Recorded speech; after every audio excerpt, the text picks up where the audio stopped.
Welcome to another Hero Arts video. This week I'm going to share with you how to alter die cut shapes with stamping. The first thing I'm going to do is create the base of my card by stamping the Clouds Design Block stamp with some Pool Shadow ink. I'm just going to stamp this on some white cardstock.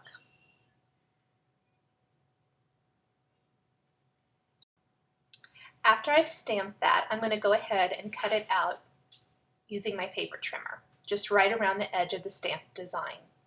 The next thing I need to do is die cut some branches using the Quickutz branches die and the Revolution die cutting machine. I'm going to take some scrap brown cardstock that I have laying out and run that through my die cutting machine. This particular die has 3 different types of branches, and I'm just going to use a couple of them, so I ran it through a couple times to get the design that I wanted for my card. And then I'm going to take these die cut branches and I'm going to adhere them kind of coming in from the corner of the card to resemble a tree branch, just laying over the corner there. So I'm going to go ahead and adhere all of those die cuts. And there's what it looks like. And I'm going to round the corners of my trimmed stamped background, and I'm going to round the corners of this green note card as well. And then I'm going to take some more white cardstock, and I'm going to take the apricot shadow ink and this houndstooth background stamp and stamp it on some white cardstock. And I actually took several different background stamps and some clear stamps that had a nice small design and stamped them on white cardstock so that I could cut them out using a leaf die cut. But here I'm just showing you a couple of the stamps I did. And here is a 2x2 pop-up leaf die cut from Quickutz, and I'm going to take that houndstooth design that I stamped and lay it right on top of my leaf and run it through my Revolution die cutting machine.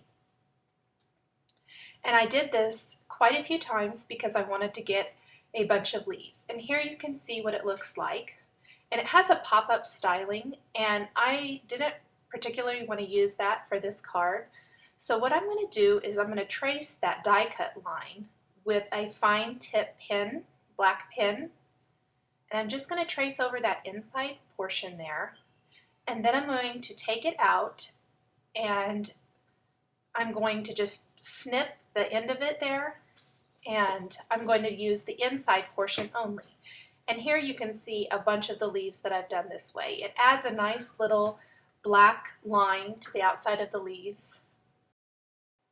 So I've added quite a few different leaves stamped with about 4 different colors of ink just for some variety. And here I'm going to show you again, I thought I needed one more leaf and I had this one already die cut. I'm just going to trace along that inner die line for the pop-up design using my black fine tip pen, and then I will just snip the end there and discard the outer edge of my leaf and adhere the leaf to the card, and I'm just using some mini glue dots to add them. Just 1 per leaf works pretty good. That way it still gives the leaf a little bit of, it's not flat, completely flat against the card. Now I want to add my greeting, and I'm going to take this background stamp, this grid background stamp, and stamp it with a light yellow ink on some white cardstock, just so that it has a pretty faint design. And then I'm going to take this nesting label die. It comes in 3 different sizes. This is the smallest size, and I'm going to run that through my die cut machine